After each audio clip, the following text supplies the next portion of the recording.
aniga meel yar baan hadalkii wasiirka uga laabanayaa oo ah arrintii xisaab xirkii ku saabsanayd markii wax la iska yiri wuxuu marqaati u qabsaday oo hanti dhowrka la soo qaaday wuxuu marqaati u qabsaday wasiirku IMF iyo bangiga adduunka ayuu marqaati u qabsaday annagana hanti dhowrka waxa la yiraahdaa hanti dhowrka qaranka waxaan rabnaa marqaatiga wasiirku hadda kadib uu qabsanayo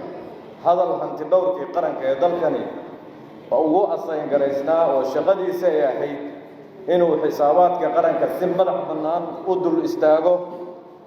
ummadana u soo bandhigo asagoo madax bannaani dareemaya warkii uu soo sheegay wasiirku wuxuu uga jawaabay IMF iyo bangiga adduunka noo marqaati kacay inaa waxaas nahay halka kalena senatarkii hadda hadlayaa marqaati hadday noqoto Soomaaliya dalka ugu musuqmaasuqa badan inay tahay ay salkaan galnay haddana dhanka kalena marka waxaan rabnaa inaad wasiir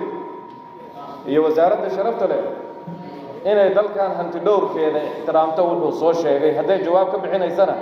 aysan nala aadin IMF annaga accountable nooma ahan bangiga adduunkana iyo IMFna waan ognahay dowladaha dhaqaalaha soo koraya siday dhaqaalahooda u dilaan oo dhulka ula degaan intaasoo warbixinood baa adduunka laga diyaariyey dowladaha deficitkiina ayuu ku ridaan oo dhibaatada ugu badan oo dhaqaale ayuu u geystaan hadda ayaga maanta marqaati ugu soo qabsato hanti dhowrkii wuxuu sheegana aad wax kale ka soo qaatay taas runtii ayaa darra inoo noqonaysaa private sectorkii oo aad ku dhawaajisay oo shaqaalaynta waa sax dalkan Soomaaliya 5,000 iyo 20,000 iyo 40,000 oo qof dad intaasoo malyan intaasoo kun oo malyan ma shaqaalayn karaan dawladdu ma wada shaqaalayn karto laakiin waxaan ku ogahay jidkan Makal Mukarrama maqaayad ku taalay oo nin lahaa in oo 20 qofood ay ka shaqeynayso in hadda 3 qofood ay ka shaqeyso oo meel ay soo maraan ay waayeen dadkaasi xanibaadaha lagu sameeyay iyo ciidamada dawladda bac ka siida la yiraahdo dhibaatada ay u geysanayaan dadkii waxaan leedahay private waxa kacday intaasoo dukaan waxa kacday hoteelka Makal Mukarrama hoteelkii saxafi la dhigi jiray qaraxyadii kadib dukaamaha loo bedelay adeerta halkaas shaqaalihii private-ka ahaana ay marayaan oo dadkii aysan shaqaysan karin oo xataa wasaaradda maaliyadda aan garanayn ay taqaano askari canshuur aruurinaya oo qori haysto dadka toorjar garaynaya mooyaane aysan dhahayn dadka iyadoo u naxaysa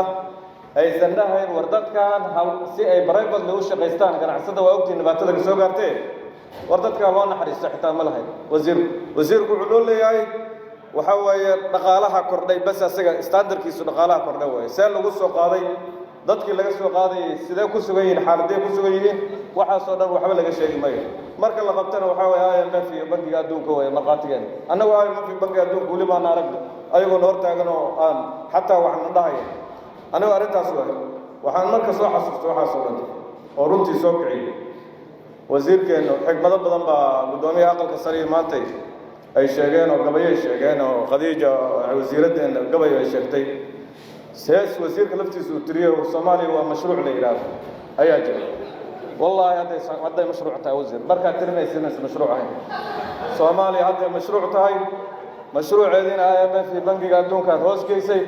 adiga hees noo tiriyo lafteedii waa maaragtay meeshaas nala aaday wasiir ilaahay ka cabso